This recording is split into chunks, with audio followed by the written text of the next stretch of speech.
Иохан номын 1:14 14-өөс 18 хүртэл бүгдээр уншия. За Орос монголоор та бүгдийг бас чанга уншихыг хүсэж байна. Ээлжлээд уншия. Үг нь махан бий болж бидний дунд оршин бид түүний алдрыг харцгаасан. Энэ нь эцгийн цор ганц хүүгийн алдар бөгөөд нэгүсэл ба үннээр дүүрэн байсан юм. Иохан түүний тухай гэрчлэн хайшгирч миний араас ирэгчин надаас эрхэм чухал тэр надаас урд оршин байсан гэж би түүний тухай хэлсэн юм гэлээ. Учир нь түүний дүүрнээс бид бүгдээрээ нэгүслэл дээр нэгүслийг хүлээн авсан. Яагаад гэвэл хууль Мойсегоор өгөгдсөн бол нэгүслэл ба үнэн нь Есүс Христээр дамжуулан ирсэн билээ. Бурхныг хинч хизээч хараагүй бөгөөд эцгийн өвөрдөх цор ганц хүү болох Бурхны түүнийг таниулсан юм аа. Амен. Бурхныг хинч хизээч хараагүй бөгөөд эцгийн өвөрдөх цор ганц хүү болох Бурхан түүнийг таниулсан юм. Бүгдээрээ дахиад залбирая.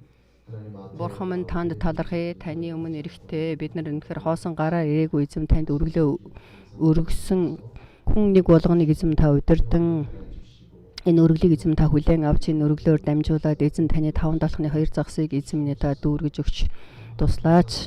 Эзэм минь энэ өргөлийг хэрэглэж байгаа газар болгон дээр эзэн таны алдаршиж сүнсний авралын төлөө хэрэглэхэд эзэм та туслаач. Талархъя. Энэ цагт эзэм таны үгийг сонсхийг хүсэж байна. Паксэн пастрын дээр эзэн таны үгийг мэрэгэн хаа мэдлэг хүч чадал дүүрэн байж үнний үгийг дамжуулахад эзэн минь пасторт хүч чадлыг дүүргэж өгөөч. Сонсож байгаа интернетээр хамт байгаа хүн нэг болгон дээр эзэн таны ариун сүнсний хүч чадал дүүрэн байж таны үг бүрэн төгс ойлгоход эзэн та туслаач. Орчуулж байгаа миний дээр эзэн таны ариун сүнсний хүч чадал дүүрэн байж таны үг ариун сүнсээр 100% монгол хэлээр дамжуулан орчуулан ойлгоход туслаач. Удирдаач. Аврагч эзэн Есүсийн нэрээр талархан залбирч байна. Амен.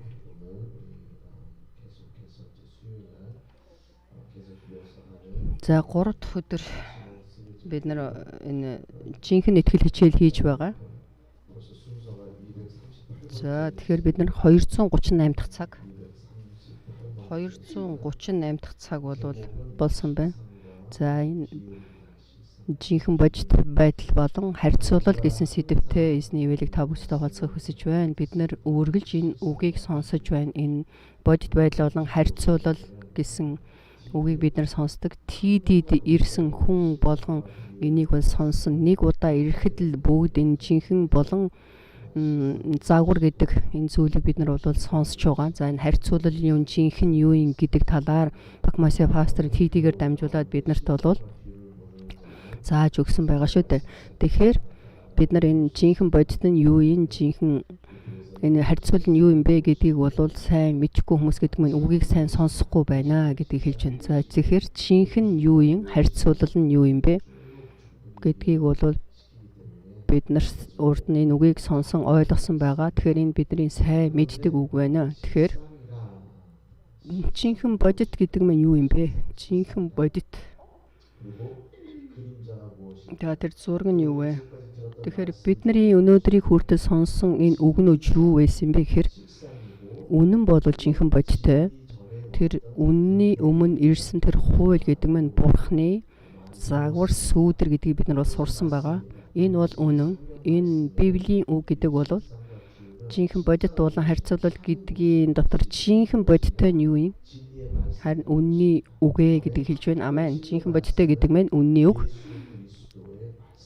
Жинхэнэ үнэн гэдэг бол Есүс Христийн сайн мэдээний үгийг хэлж байна. Энэ бол үнэн. Тэгэхээр бид нар сайн уншлаа. Үнэн болон Мойсегоор хууль өгөгдсөн бол нэгүсэл ба үнэн Есүс Христээр ирсэн. Тэгэхээр жинхэнэ бодиттой үнэн. Жинхэнэ бодиттой байдал гэдгийг хэлж байна. Үгийг харах юм бол Мойсегоор дамжуулаад энд хууль ирсэн гэж хэлж байна. Хууль гэдэг маань сүүдэр загвар бөгөөд жинхэнэ бодиттой нь бол үнэн байсан. Тэгэхээр тэрний зураг нь үнэн жинхэнэ бодиттой нь болов жинхэнэ бодиттой нь үнэн байсан бол харин тэр загвар нь сүүдэр нь хууль байсан бөгөөд бид нар хуучин гэрээн дээр гарч байгаа тэр түүх болон хуучин гэрээн дээр гарч байгаа тэр хичнээн тэр Хуучин гэрийн ном хичнээн урт зүйлч гэсэн энэ бол зүгээр Бурхны сүудрээ гэдгийг бодлоор бид нар сурсан байгаа. Яагаад Есүс Христ бол жинхэнэ бодиттой учраас, Есүс Христээр дамжуулаад бид нар жинхэнэ бодиттой зүйлийг хүлээн авсан учраас, харин энд бид нар бол маш их сурсан зүйл байна. Жинхэнэ бодиттой нь юу юм бэ гэхээр Есүс Христтэй гэдгийг бид нар сурсан байгаа. Харин өнөөдөр би жинхэнэ бодиттой энэ байдлын талаар та бүгдэд өшөө илүү бас цааш нь ярихыг хүсэж байна. Сайн мэдээ хуулиар зогсохгүй. Бид нар урд нь энэ үгийг маш их сонссон байгаа. За энэ Бурхны илчилтийн талаар бид нар маш их сонссон. Илчилтийн үгийн талаар бид нар их сонссон. Бурхны илчилт гэдэг нь 3 илчилт байгаа. Байгалийн илчилт, энгийн. За тэгэхээр энэ биднэрт өгсөн үнний үг бол онцгой илчилт байгаа. Тэгэхээр энэ онцгой илчилтийг бидэнд өгнө гэдэг маань энэ сүнсний авралын төлөө Бурхныг бол тэр чигт нь бодитоор илчлэх тэр илчилтийг бол онцгой илчилтээ гэж хэлсэн. Энэ үнний үг бол жинхэнэ онцгой үг ээ. За өөр онцгой тэгэхээр мөн өөр илчлэлт байна. Тэр нь энгийн илчлэлт гэж байна. Тэгэхээр энэ бол хуулийг хэлж байна. Хуульч гэсэн Бурхны үг. Энэ бол зүгээр загвар сүудэр учраас үнний үгийн сүудэр учраас Бурхны бидэнд өгсөн энгийн илчлэлтэй. Мөн бас нэг Бурхны бидэнд өгсөн зүйл байна. Тэр юу вэ гэхээр 3 илчилт байгаа гэж хэлсэн. За байгалийн илчилт. Байгалийн илчилт гэдэг нь бид нар энэ байгалыг хараад Бурхан байна. Бурхан байдаг гэдгийг бид нар энэ үгээр харж мэдэх боломжтой. Байгалийн илчилт гэдэг нь Бурхныг илчилсэн илчилт. Байгалийн илчилтээр дамжуулаад энгийн илчилттэй ойролцоо төстэй зүгээр л нэг хэлбэр дүрс загвар сүудэр гэсэн үг. Бүр онцгой биш. Бурхныг бүрэн төгс илчлэх боломжгүй. Зүгээр л нэг харьцуулал загвар учраас Ром номын 1-ийг харъя. Ром номын 1. Ром номын 1-ийн 20-ыг харъя. Ром номын 1-ийн 20. ертөнц бүтээгдэхээс хойш түүний үл үзэгдэх чанарууд, түүний мөн хүч ба бурханлаг төрх нь бүтээгдсэн зүйлээс дамжуулан ойлгогдсон илэрхий харагдаж байгаа. Иймээс тэнд шалтгаан байхгүй. Тэгэхээр энэ үгийг бид нар сайн харах юм бол ертөнц бүтээгдснээс хойш үгийг сайн харъя бүгдээрээ. ертөнц бүтээгдснээс хойш түүний үл үзэгдэх чанарууд, түүний мөн хүч ба бурханлаг төрх нь бүтээгдсэн зүйлсээр дамжуулан ойлгогдсон илэрхий харагдаж байгаа. Иймээс тэнд шалтгаан байхгүй. Бурхны бүтээсэн энэ байгалийн илчлэлт байна. Сансар огторгүй энэ ертөнцийг хэлж байна. Энэ бол байгалийн илчлэлт. Тэгэхээр энэ байгалийн илчлэлтээр дамжуулаад Бурхан бол өөрийгөө хэр хэмжээгээр илчилнэ. Тэглээгээд бид нар энэ байгалийн илчилтийг хараад Есүсийг мэдээд тийм бишээ. Харин Бурхан Аавын тэр сүнслэг зүйлүүдийг бид нар байгалийн энэ илчилтээр дамжуулаад мэдэх боломжгүй, үнний үгийг мэдэх боломжгүй. Гэхдээ ерөнхийд нь харах юм бол Бурханыг бол бага ч гэсэн хэмжээгээр мэдэх боломжтой. Бид нар энэ байгалийн илчилтийг хараад Есүст бол итгэх боломжгүй. Бид нарыг бол энэ байгалийн илчилтэд дамжуулаад Есүсийг бол ичлэх боломжгүй. Харин Бурханы арга барил, Бурханы энэ арга барилаар бид нар энэ байгалийн илчилтийг хараад бага хэмжээгээр мэдэх боломжтой. Тийм болохоор бүгдөө энийг дахиад сайн харъя. Жинхэнэ бодит нь хин юм бэ? Бурхан. Амен. Бурхан бол жинхэнэ бодиттой. Бурхан бол бодиттой. Жинхэнэ бодиттой Бурхан ямар нэгэн зүйлийг бүтээсэн, байгалыг бүтээсэн. Энэ байгалийн энэ нөхцөл байдлыг Бурхан бүтээсэн бөгөөд энийг бол нэг сүудэр дүрс болгон бүтээж жинхэнэ Бурхан бол үгээр дамжуулан. За тэгэхээр жинхэнэ Бурхан гэдэг маань за энэ Ром номын 1-20-ыг харах юм бол ертөнц бүтээгдснээс хойш түүний үл үзэгдэх чанарууд. За тэгэхээр энэ Бурханы сүнслэг зүйлүүдийг хэлж байна. Тийм болохоор жинхэнэ бодиттой Бурхан. Яагаад бурхан жинхэнэ бодиттой юм бэ гэхээр үргэлж байсан учраас. Амен. Үргэлж байсан, өөрчлөгддөггүй учраас. Гэхдээ энэ бүх бүтээл болвол эхлэл байсан.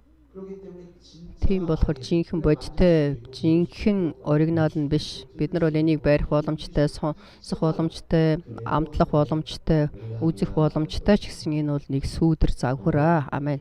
Тэгэхээр энэ бурхны арга барил гэдэг маань миний дотор маш их инкцэгстэй ойлгогдох хэрэгтэй. Маш олон хүмүүс мөнгийг бол барьж хэрэглэх боломжтой энэ жинхэнэ бодиттой гэж хараад байдаг. Энэ бол миний аз жаргал гэж хараад байдаг. Тэгээ тэр хүмүүсийн нэр хүнд гэдэг маань бид нар хүмүүсийн хажууд нэр хүндтэй байх боломжтой, нэрээ өндөрт босгох боломжтой. Би бол тэр хэмжээгээр мундаг сайн дээд сургууль төгсөөд маш олон мөнгөтэй байж маш том бизнесийн ажлыг хийн гэдэг маань энийг бол бид нар бол биеэрээ үзэж мэдэх боломжтой шүү дээ.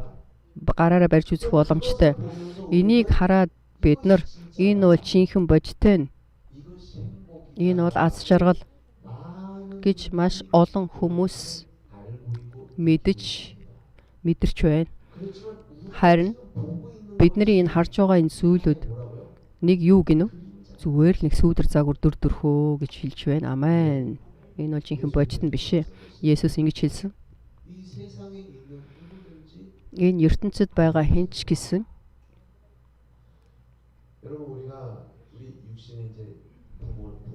за бидний махбодын эцэг их бас хүүхэд байна. Бидэнд жинхэнэ бодиттой шүү дээ. Энэ бол хий хоосон биш. Энэ ямар нэгэн зүүд биш. Жинхэнэ миний биес төрсэн хүүхдүүд байна. Би бас эцэг ихтэй махбодын хувьд. За энэ бол бурхан. Энийг бол байгалийн илчилтээр дамжуулаад бидэнд өөрийгөө харуулж байна. Юуг харуулахын тулд энийг үзүүлж байна гэхээр жинхэнэ бодиттой бурхан аав байна. Тэгэхээр та нарын жинхэнэ аав байна гэж Иесус бидэнд хэлсэн. Хин жинхэнэ аав юм бэ? Тэгхийн бол бид нар махбодын хувьд харах юм бол миний махбодын эцэг байна, миний үр хүүхдүүд байна. Тэгэхээр энэ бол миний бүх зүйл болох боломжтой. Гэхдээ эзэн чиний жинхэнэ аав чинь хин юм бэ? Бурхан ааваа, тэнгэрт байгаа аав гэж хэлсэн. Энэ бол миний зүрх сэтгэл дотор бол маш их хэмцэгстэй ойлгох хэрэгтэй. Маш олон хүмүүс хэнийг төрүүлээд тэгэхээр хэнийг төрүүлээд асарддаг вэ гэхээр ертөнцид байгаа гэр бүлээ төрүүлж асардаг шүү дээ. Бурханы өмнө төрүүлээд биш. Харин гэр бүлийнхээ миний гэр бүл юунаас ч илүү чухал гэж гэр бүлээг л ерөөсөө асраад байдаг. Тэгэхээр гэр бүлээсээ болоод гэр сүм чуулгандаа ирдэг. Гэр бүлээсээ болоод бурханд үйлчлдэг. Гэр бүлийнхээ хүний царайг хараад тэр өөрөө жинхэнэ өөрийнхөө сүнсний аав нь жинхэнэ бодиттой байтал амен. За бид нар энэ жоохон хүйтэн сонсогдож магадгүй. Гэхдээ энд бол махбод бол шороороо явах юм болвол дараачийн тэр мөнхийн улсад эцэг их гэж бол байхгүй шүү. Нөө аава ирсэн үү гэсэн тийм үг бол тэнд байхгүй мөнхийн улсад. Амен амен. Тийм болохоор махбод маань үхэх юм бол тэнд төгсөө.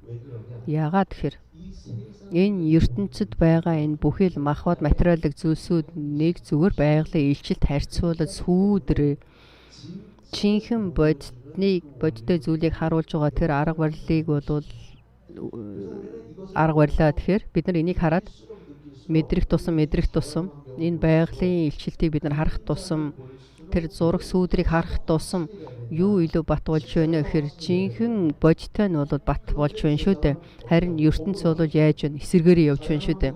Байгалийн энэ үзэгдлийг харах тусам энэ байгалийн үзэгдэл дотор улам урсан орж байна. Энэ бол жинхэнэ бодиттой материалын зүйлс энэ бүхий л миний аз жаргал, миний гэр бүлийн аз жаргал. За мэдээж энэ материалын зүйлс мөнгө төр биднэрт аз жаргал өгөх боломжтой хэр хэмжээгээр гэхдээ эзэн за тэгээд энд ертөнцид амьдарч байхдаа ч гэсэн та нар эцэг ихээ бид хүндлээ гэж хэлсэн. Энэ бол зүгээр нэг сүүдэр загвар учраас жинхэнэ бодиттой аавгаа санаа биш харин аавдаа үйлчлээ гэж хэлсэн. Амен. Чиний жинхэнэ өмнө байгаа жинхэнэ аав чи хин юм бэ? Тэр бол бурхан ааваа. Амен. Үүнийг мэдээд бидний итгэлийн амьдралаар амьдрах юм бол тэр цагт Бидний итгэл өшөө илүү Бурхны гайхамшигтай ажлуудыг үзэж мэдэх боломжтой бид нар жинхэнэ бодиттой нь хийн харьцуулал нь юу юм гэдгийг мэдэхгүй байгаа учраас хүүхдүүд сайн мэдэхгүй шүү дээ. За манай Чиу за солонгос насаа 4 нас хүрч байна. За тэнд болохоор зүгээр мөнгө өгье. За тэгээд мөнгө өгнө. За тэгээд тэр мөнгөний хайрцагт хийдэг юм бэ. За 1000 5000 100000-ыг бол мэддэггүй. За тэгтээ тэр болохоор 0.1 их байна гэдгийг 0 их байх тусам мэддэг юм бэ. Хөөрхий. Тэгээд урд нь бол юу ч мэдэхгүйсэн одоо бол бас баг мэдээд байна шүү дээ. Энэ мөнгө болон цаас энийг бол ялгаж байна. А энэ бол цаас, энэ бол мөнгө гэдгийг ялгаж байна. Энэ бол жинхэнэ бодиттой мөнгө. Энэ мөнгийг аваад явах юм бол за сүүлийн үед бас картыг хэрэгжилж байна. За хаашаа явахаараа тэр картыг аваад би төлнө гэд тэгдэг юм бэ. Тэгэл тэр энийг авна гэл. Хэрвээ хүүхдүүд бол энэ цаасыг харахтаа энэ цаасыг хараад мэдэхгүй шүү дээ. 1000 төгрөг ч юм уу 100000 вон ч юм уу 100000 воноор юу ч авах энийг бол сайн мэдэхгүй. За тэгээд нөгөө цаасан мөнгө сүп өгөх юм бол харсан ч удаа байхгүй. За 100,000-ын сүп хийч байдаг. За 100 саяын сүп хийч байдаг шүү дээ. За тэгэхээр энийг мөнгө гингүүтэл мөнгөө гэж орилдог. Харин энэ мөнгөний үн цэнийг тэр хүүхэн сайн мэдэхгүй байгаа учраас бид нар бол инээж байна шүү дээ. Яг хөөрхийн сонирхолтой ингээд тэгээд нэг удаа тоглоом авахар явсан. За тэгтэл тэнд байгаа тоглоомуудыг бүгдийг аавна гэж хэлсэн. Яаж авах уу гэсэн чинь. За надад мөнгө байгаа гэж хэлсэн. Тийм үү чамд мөнгө хаана байгаа гэсэн. Тэгсэн чинь 1000 вон гаргаж ирэл бүгдийг аавна гэж хэлсэн. Аавынхаа төлөө би бүгдийг авч өгнө гэж хэлсэн маш их хөөрхөн байсан. Сонирхолтой. Тэгээд за ойлголоо нэгийг аваад явъя гэж хэлээд гарсан. Тэгэхээр хүүхдүүд гэдэг маань баг байх тусам энийг бол мэдэхгүй ялгахгүй шүү дээ. Ямар нь цаас, ямар нь мөнгө, аль нь картын гэдгийг мэдэхгүй ялгаж чадахгүй байгаа учраас тэгээд энэгээр бол сайн зүйл авах боломжтой. Тэгэл дуусаа. Тэгээ явах тусам энэ хүүхдүүд мөнгөний үнцнийг мэдэж эхэлнэ.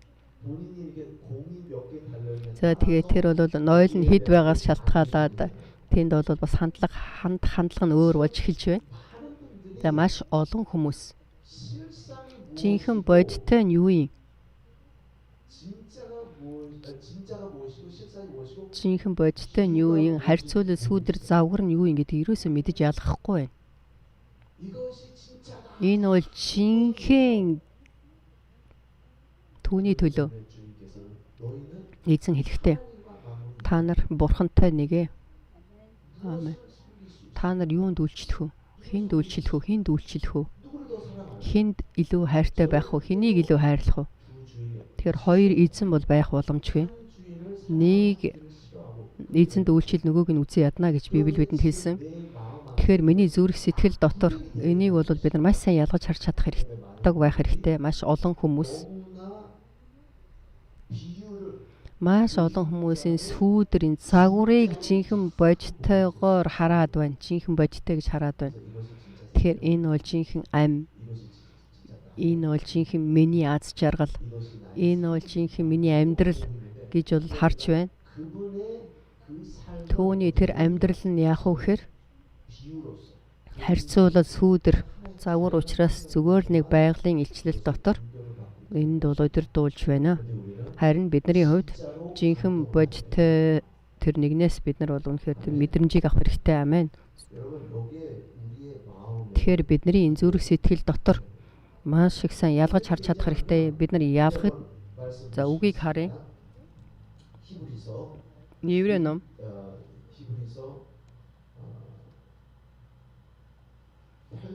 Еврей номын 8 Еврей номын 8-ын 5-ыг харъя. Тэд Тэнгэрлэг ямсын хуулбар ба сүүдэрт үйлчилдэг. Ингэхдээ Мойсег асрыг босгон дуусгах гэж байхад нь түүнд хэрхэн сануулсанчлан үйлчилдэг. Учир нь тэр чамд уулан дээр харуулсан загварын дагуу чи бүгдийг хийхийг анхаар гэсэн юм аа. Амен. Еврей 8:5. Энд дээр дахиад харъя. Тэд Тэнгэрлэг юмсын хуулбар ба сүүдэрт үйлчилдэг гэж хэлж байна шүү дээ. Тэгэхээр энэ юу гэж хэлж байна вэ гэхээр бид нар энэ ертөнцид амьдрахдаа бид нар энэ цөлд босгосон тэр асар байсан. Тэр асар сүлдээ бол сүм болсон байгаа шүү дээ. Тэгээ тэр асарт байгаа тэр сүмийн байшинг барихад бол маш их алтан мөнгө орсон. Тэгээ сүүлдээ Соломон хааны барьсан тэр сүм бол ямар хүзэгсэнтэй байсан бэ гэхээр тэр бол Бабилоноос болоод бүгд бол нурж унсан шүү дээ. Харин дараа нь тэрнээс жоохон дутуу тийм сүмийг бас дараа нь босгосон. Гэхдээ тэнд бол бас агуу сүм боссон гэж үгэн дээр бид нар уншсан. Тэгээ тэр сүмийг нураахтаа Есүс хэлсэн шүү дээ. Үхээ дахин амьлаад Ромын хаанчлаар дамжуулаад тэр сүм бол нурсан. Тэр сүмийг нурахад тэр сүм дотор байсан тэр мөнгө алт хүрэл ерөөсөө маш их байсан. Тэгээд тэр нэг чулуун дээр байхын аргагүйгээр ерөөсөө будаа олтол нурсан шүү дээ. Тэгэхээр та бүгд бодоод үзээрэй. Тэгэхээр сүмийн дотор тэр сүмийн барилгад орсон тэр үйлчлэл, тэр цаг, тэр мөнгө, хөрөнгө маш их зүйл зарцуулагдсан. Тэгэхээр тэр юу гинэ? Тэр сүм юу гинэ? Нэг харьцуу зүгээр загвар гэж юм шүү дээ. Тэгэхээр юуны загвар юм бэ гэхээр уулан дээр харуулсан загварын дагуу чи бүгдийг хийсэн. Тэгэхээр энэ загвар гинэ. Тэгэхээр жинхэнэ юу юм бэ гэхээр тэнгэрт байгаа зүйлүүд жинхэнэ бодтой бөгөөд тэр энэ газар дээр үнэхээр хийсэн тэр зүйлүүд бол бүгд л нэг загвар сүүдрээ. Бид нар Израиль сайн мэдээд харахаар явсан шүү дээ. Израильд очиход бол хаач очисон тэнд юу байдаг лээ? Дандаа харьцуулал байдаг, загвар байдаг. Тэнд бол сүм байна. За тэгээ тэнд болохоор нөгөө нулимсны хан. Тэнд болохоор гараа тавиал залбираал, уйлал, цаасаар янз янзын юм хийгээл тэнд ерөөсөө зогсоо зайг уйлал залбирдаг. Тэр шалтгаан нь юу юм бэ гэхээр тэнгэрт байгаа тэр зүйлүүд бол бодтой. Харин энд байгаа зүйлүүд бол зүгээр л нэг загвараа тий. Болохоор бидний итгэлийн амьдрал юу нь жинхэнэ юм бэ? Жинхэнэ бодтой юм бэ гэдгийг бол хурдан бид нар илчлэх хэрэгтэй, мэдэх хэрэгтэй. Энэ миний зүрх сэтгэл дотор бол маш их ингэцэгстэй ойлгох хэрэгтэй. Амен. Бурхан бол жинхэнэ бодтой. Тэнгэрт байгаа зүйлүүд бол жинхэнэ бодтой. Харин энэ ертөнцид байгаа одоо өнөөдөр байгаад маргааш байхгүй болох тэр зүйлүүд бол сүүдэр загвараа. Тэгэхээр би заавал хаашаа явж би итгэлийн амьдралаар амьдарч байна. Миний итгэлийн амьдрал гэдэг нь би хаашаа өнөхөр өдөрдүүлж байна. Одоо энэ ертөнцийн алт мөнгө, энэ нөхцөл байдал, ертөнцийн болцол дотор би ганхахгүй байх хэрэгтэй. Амен. Амен. Тийм болохоор би итгэж байна гэж хэлэхэд юуг бариад би юунд итгэхэд байна гэдэг нь маш их чухал болохоос биш. Би бол жинхэнэ бодтой түүнд итгэж байна.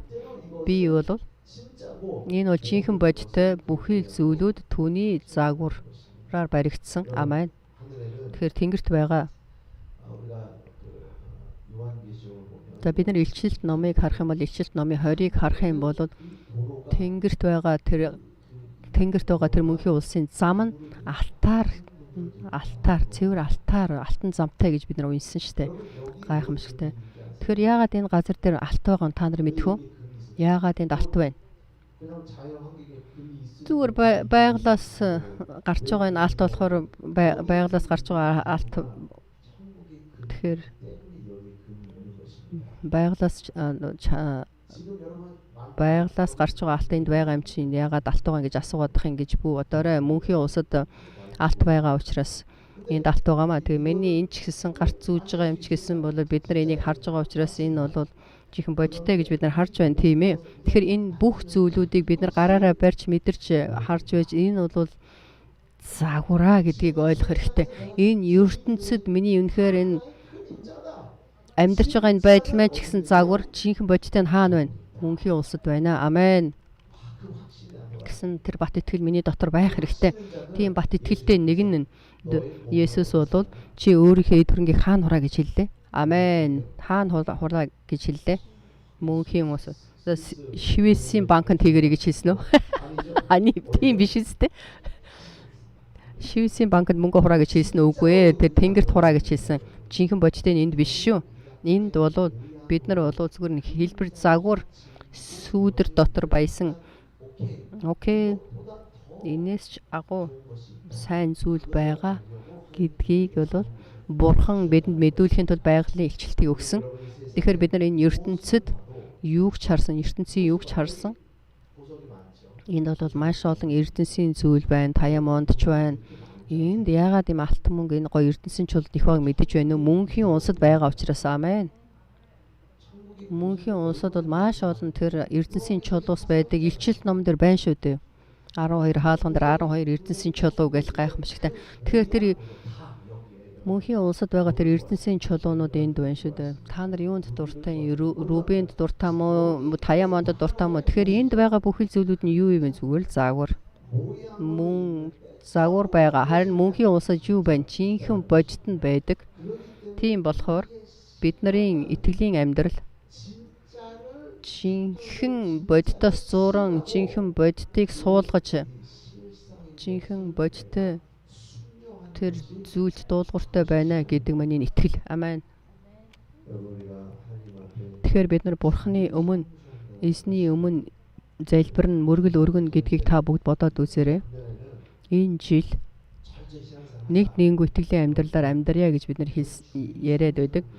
Тэгэхээр эзний өдөр эзний өмнө хүндэтгэл мөргөл өргөнө гэдэг нь ямар чухал юм бэ та нар мэдэх үү? Эзний өдөр хүндэтгэл мөргөл өргөнө гэдэг маань бид нар жинхэнэ бодиттой Бурхан жинхэнэ тэр бодиттой мөнхийн ус Тэнгэрийн зүйлсийг чиглэн Бурханыг чиглэн бид нар өргөж байгаа хүндэтгэл мөргөлөө. Тийм учраас энэ ертөнцид байгаа энэ хэлбэр загвар дотор бид нар Бурханы өмнө хүндэтгэл мөргөл өргөж болохгүй. Яагаад тэгэхээр би Бурханы өмнө Бурханыг харж хүндэтгэл мөргөл өргөх хэрэгтэй. Тэгэхээр энэ хүндэтгэл мөргөлийг бид нар Бурханы амжилттай хийнэ гэдэг нь бидний мөнхийн итгэлийн амьдрал би загвар харьцуулал дотор жинхэнэ Бурхантай уулзахыг бол хүсэж байна. Энэ бол бид нар нэг нэггүй итгэлийн амьдралаар амьдрахыг хэлж байна. Амен.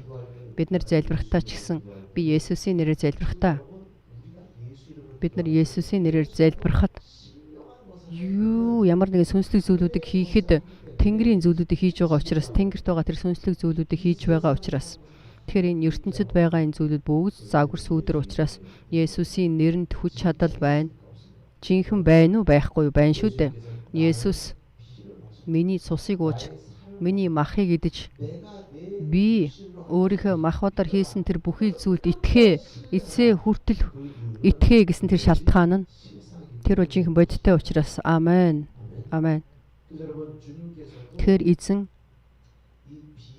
энэ харьцууллыг бол маш их хэрэгэлсэн энэ байгалийн илчилтийг бол маш их тайлбарлаж хэлж өгсөн. Тэдний нэг нь за тэгээд тэр үр талбайд цацах тэр үрийн талаар бол бид нарт хэлсэн. За тэгээ сайн талбайд үрийг цацсан. Зарим нь бол амттай, зарим нь амт бол өөр шүү дээ. Тэгэхээр энэ Бурхан байгалийн илчилтээр дамжуулаад биднэрт харуулж байгаа зүйлүүд гэдэг маань олон байна. Тэгээ бид нар маш олон үрийг тариа дараа нь хурааж авдаг шүү дээ. Тэрийг бол бүгдийг хурааж авах боломжтой. Харин эзэн энэ болов та нар энийг биеэр үзэж мэдж байгаа ч гэсэн энээс ч агуу зүйл байна.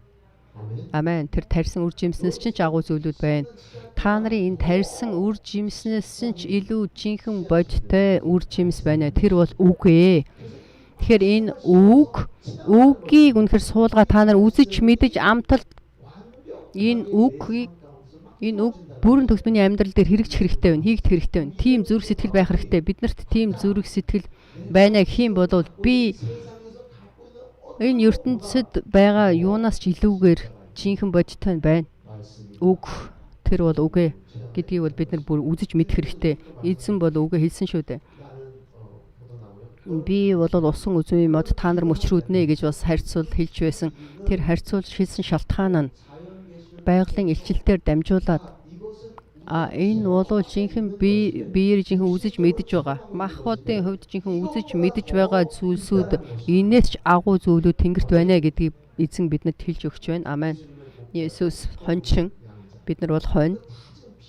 Энэ бол бүгд харьцуулал байгалийн илчилтээр дамжуулаад харьцуултыг маш их хийсэн байгалийн илчилтээр дамжуулаад та нар энийг үзэж мэдсэн биз дээ. Энэ бол бүгд бишээ. Харин бидний бодож байгаа зүйлүүд бүгд харьцуулал заагвар жинхэнэ бодтой тэр нэгнийг үзэж мэдээ. Тэр жинхэнэ бодтойг бол хизээ үзэх вэ гэхээр бид нар Тэнгэрийн уусад очиод үзэх биш. Харин энэ хоромд бай. Энэ газар дээр бид нар үзэж мэдэх хэрэгтэй байна. Тийм болохоор Христэд итгэдэг хүмүүс ямар хүмүүс вэ? Жинхэнэ бодтой тэр зүйлүүдийг үзэж мэдэх хүмүүсээ. Амен.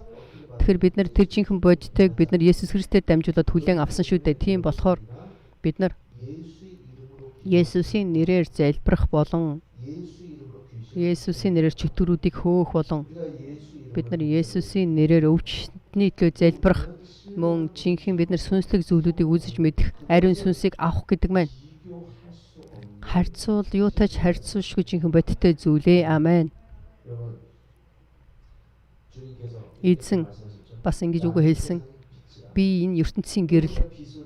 Бид нар энэ гэрлийг харах юм бол гэрлийг хүн болгон бүгд мэдэн шүү дээ. Нарны гэрлийг бид нар харахтаа нарны гэрлийг бид нар байгалийн илчилтээр дамжуулан харахтаа маш олон зүйлүүд харагддаг.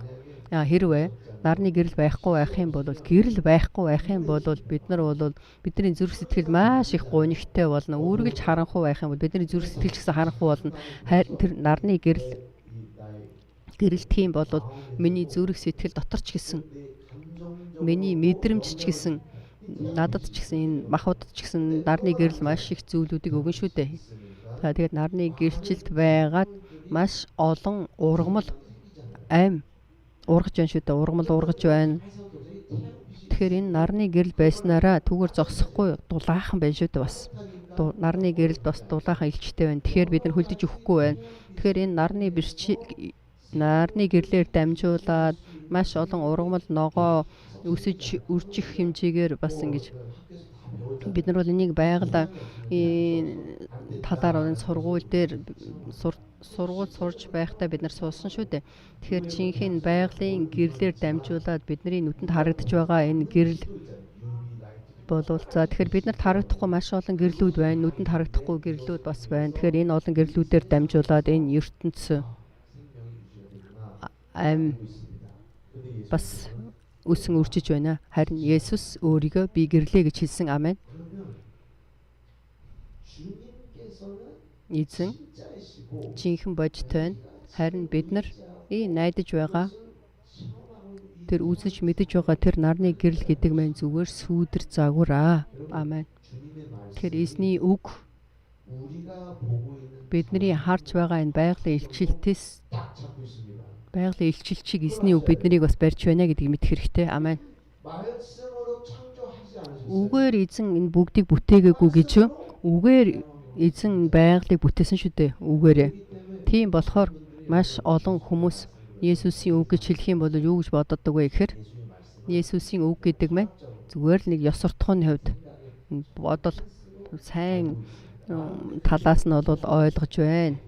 Эзний үгийг бол эзний үг болохоор зүгээр биелийг тэмдэг шүү дээ. Сайхан тийм үг. Үнэхээр бидний зүрх сэтгэл сайхан тийм үгийг өгөхийн тулд ингэж хараад байдаг. Гэтэл Колосе номыг бүгдээрээ харъя.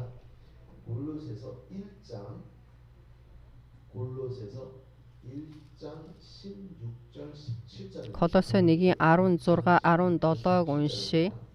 Учир нь түүн дотор тэнгэр ба газар дах бүх юмс үзэгдэх ба үл үзэгдэх юмс хаан ширээнүүд эсвэл ноёрхлууд, удирдлагууд эсвэл эрх мэдлүүд ч бүтээгдсэн бүх юмс түүгээр болон түүний төлөө бүтээгдсэн байна. Тэр бүх юмсын урд байна. Бүх юмс түүний дотор оршин тогтно. Колосе 1:16-17. Амен. Тэгэхээр бид нар нарны гэрлийг хараад биднэрт бол үнэхээр энэ амьсгалах энэ агаар хэрэгтэй байна шүү дээ. Бид нар хүчил төрөгч хэрэгтэй байна.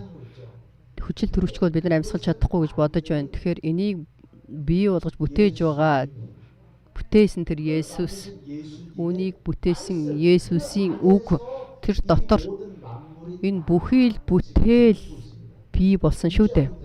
Энэ бүхий л бүтээл байгаль энэ бүгд л эзний үгэн дотор бий болсон. Тийм болохоор эзний үг би гэрэл гэж хэлэхэд эзний үг эзэн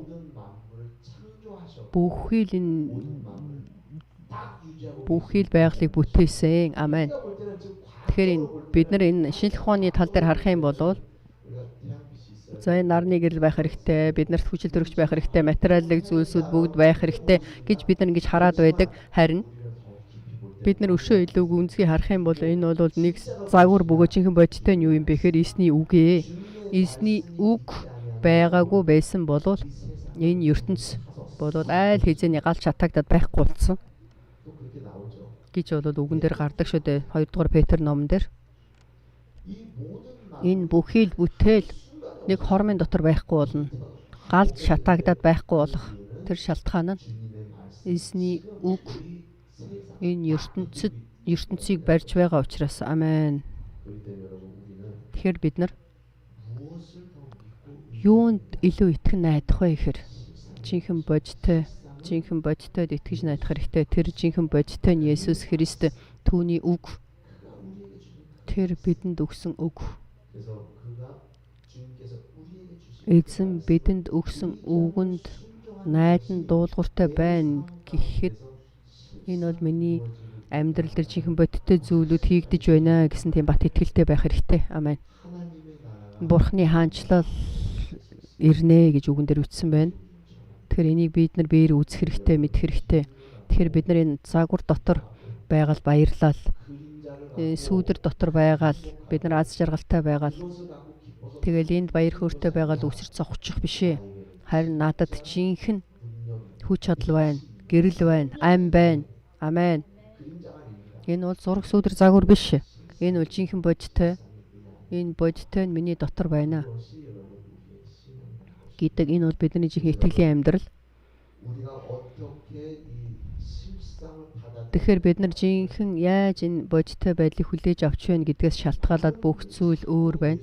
Маш олон хүмүүс Есүс Христийг харахтаа зүгээр л хүн болгож хараад байна. Харин тийм биш ээ. Тэр бол Бурхны цор ганц хүү Есүс Христэ. Тэр бол Бурхан, мөнхийн Бурхан. Амен. Гэсэн тийм бат итгэл бидний дотор байхад тэр хэмжээгээрээ хүч чадал өөр байна. Есүс биднээс асууж байна шүү дээ. Та нар намайг хэн гэж байна? Та нар намайг хэн гэж байна? Тэгээ Бурхныг харахтаа, Есүсийг харахтаа харьцуулаар хараад загвар болгон хараад байх юм бол тэр маш том асуудалд орно. Харин бидний хувьд бол жинхэнэ нэгнийг бодиттой нэгнийг хүлээг авсан гэдэгтээ итгэлтэй байх хэрэгтэй. Бид нар итгэлийн амьдралаар амьдрахдаа нэгнгүү амьдрах хэрэгтэй.